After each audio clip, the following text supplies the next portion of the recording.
Hello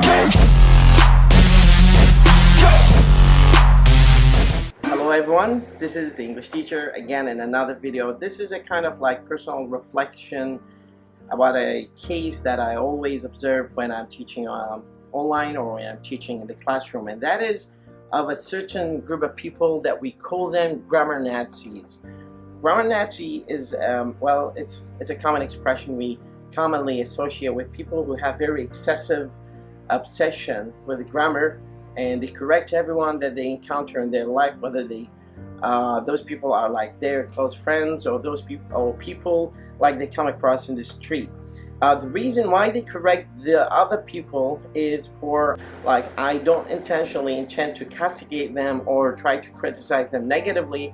I'm just showing you a small observation that I've had over the course of the years that I've been teaching English here in Iraq.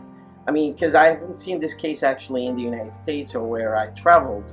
Those people just criticize anyone who is speaking English as a second language, and even sometimes the native speakers. They criticize native speakers for not speaking grammatically. I mean, who cares about grammar nowadays? I mean, I'm being honest, to a lot of people is the fact that grammar is a small, tiny planet in the universe of language. Language is much more beautiful than to be limited and cornered in the in the oblivion of grammar.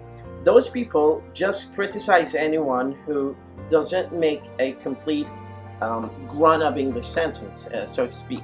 So, for example, if a person says there is a group of people out there, they say, do not say there is a group of people out there. Say there are a group of people out there, because the auxiliary verb is not matching the subject here, which is the pronoun they. That refers to people.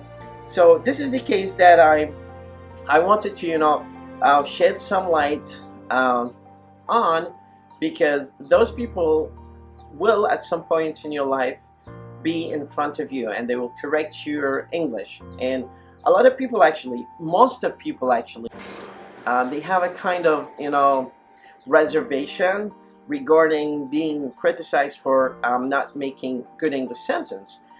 The reason for which is more psychological than linguistic. A lot of people actually feel that they lack enough education in English.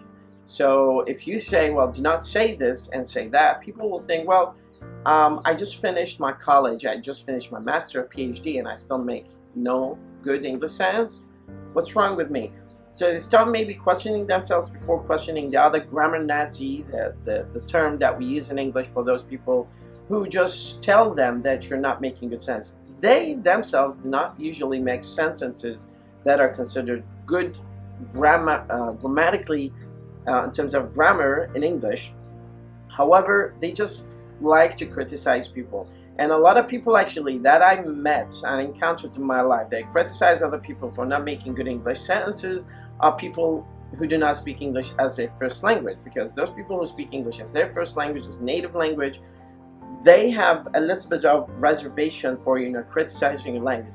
It's just so uncommon that people criticize your language and tell you, well, oh, pick on you because your English is not good.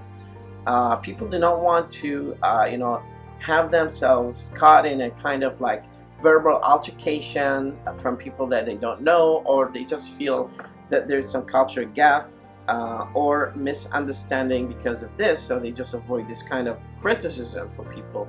As long as they understand what you want, as long as you understand what they want, that's enough. So, I mean, a lot of teachers, a lot of students who just do not have sufficient amount of understanding of the whole structure of language, they think that language is all about grammar. Language is not actually about grammar.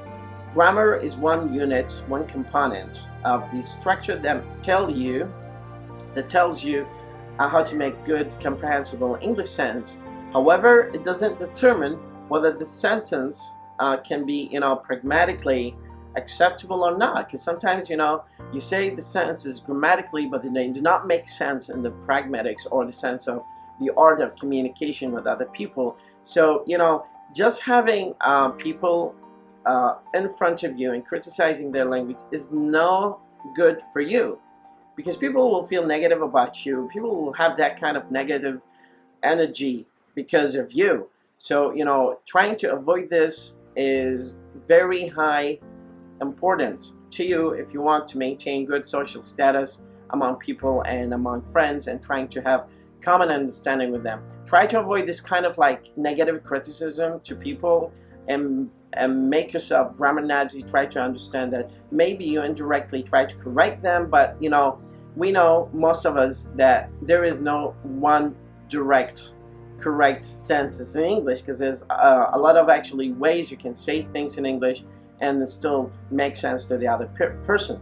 So this is a quick snapshot of the term grammar Nazi. I hope it makes sense to you. I hope that you understand that correcting people's grammar or English is not quite healthy sometimes, because people might feel negative about it or feel negative about you. Keep that in mind. Try to be more understanding to people and try to judge the thought before judging the language.